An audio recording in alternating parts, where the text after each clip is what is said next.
A tribe is viewed, historically or developmentally, as a social group existing before the development of, or outside, states. A tribe is a distinct people, dependent on their land for their livelihood, who are largely self-sufficient, and not integrated into the national society. It is perhaps the term most readily understood and used by the general public. Stephen Corey, director of Survival International, the world's only organization dedicated to indigenous rights, has defined tribal people as those which have followed ways of life for many generations that are largely self-sufficient, and are clearly different from the mainstream and dominant society. This definition, however, would not apply in countries in the Middle East such as Iraq, where the entire population is a member of one tribe or another and therefore tribalism itself is dominant and mainstream. There are an estimated 150 million tribal individuals worldwide, constituting around 40% of indigenous individuals.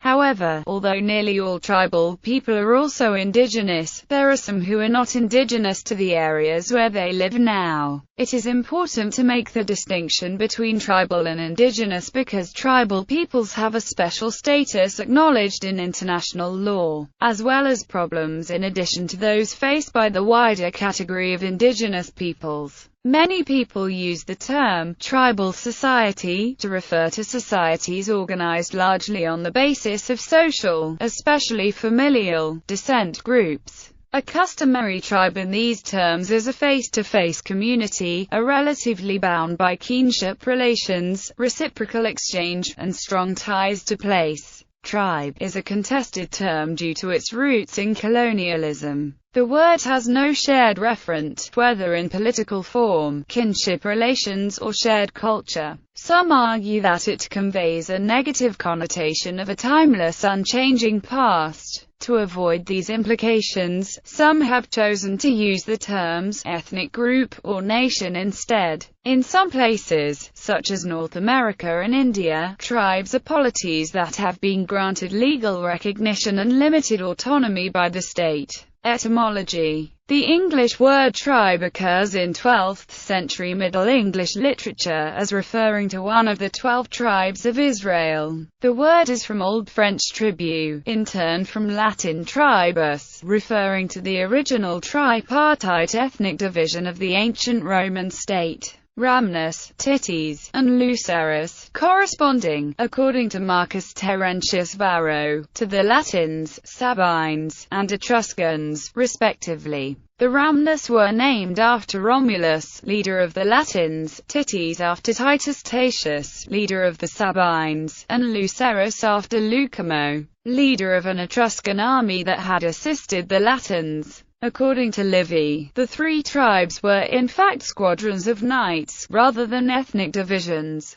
The term's ultimate etymology is uncertain, perhaps from the Proto-Indo-European roots tri and bhew. Gregory Nagy, in Greek mythology and poetics, says, citing the linguist Émile Benveniste in his Origines de la formation des noms en Indo-Européen, that the Umbrian trifu is apparently derived from a combination of *tri and *bhu, where the second element is cognate with the fu of Greek fuel, and that this subdivided the Greek polis into three fuli. In 242–240 BC, the tribal assembly in the Roman Republic was organized in 35 tribes. The Latin word as used in the Bible translates as Greek phyle, race, tribe, clan, and ultimately the Hebrew or septa. In the historical sense, tribe, race, and clan can be used interchangeably. Tribes and states.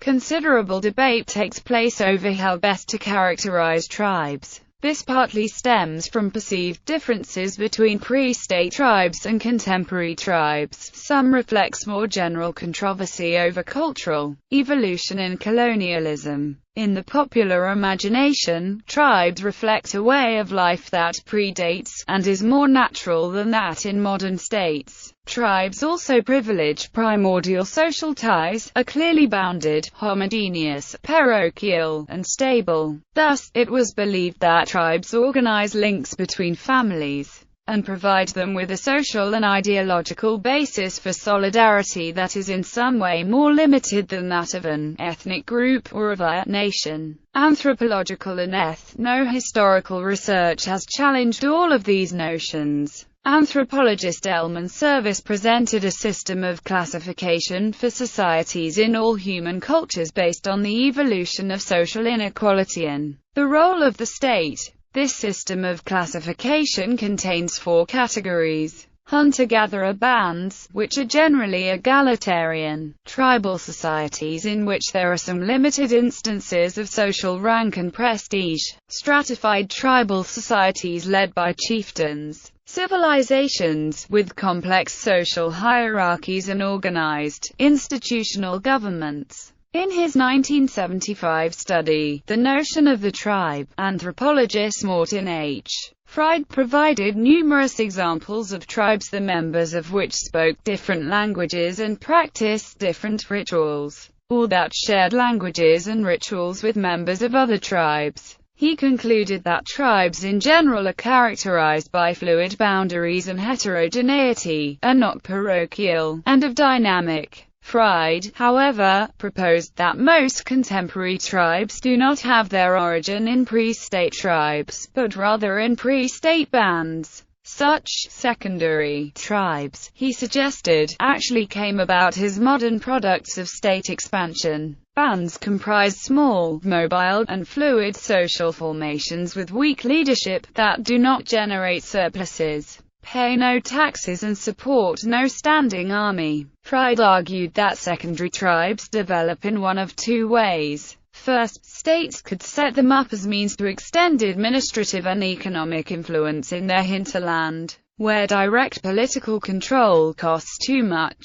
States would encourage people on their frontiers to form more clearly bounded and centralized polities, because such polities could begin producing surpluses and taxes, and would have a leadership responsive to the needs of neighboring states. Second, bands could form secondary tribes as a means to defend themselves against state expansion. Members of bands would form more clearly bounded and centralized polities, because such polities could begin producing surpluses that could support a standing army that could fight against states, and they would have a leadership that could coordinate economic production and military activities. Archaeologists continue to explore the development of pre-state tribes. Current research suggests that tribal structures constituted one type of adaptation to situations, providing plentiful yet unpredictable resources. Such structures proved flexible enough to coordinate production and distribution of food in times of scarcity,